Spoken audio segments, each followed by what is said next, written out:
ស្បរងគ្រួងរឿងរំដួលលើស្នេហ៍ឆាបជួលចិត្តពេញអរ៉ានេះបានយល់ស្គាល់កាន់បុប្ផា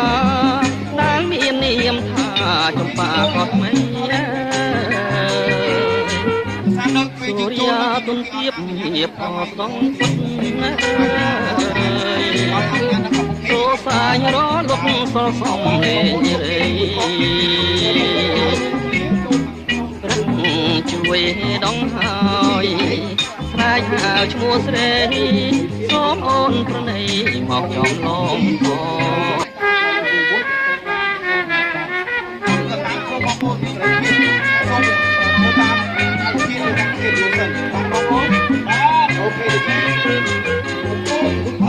ចិនក្លប់រងគ្រួងរឿងរំដួល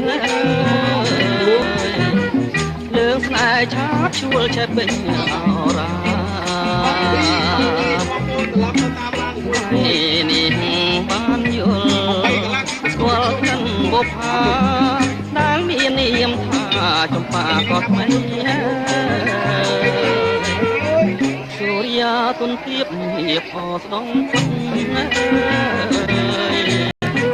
សូសាញរលុកសល់សំលេងរីជួយដងហើយស្រែកហៅឈ្មោះស្រីសូមអូនប្រណីមកចំឡងផង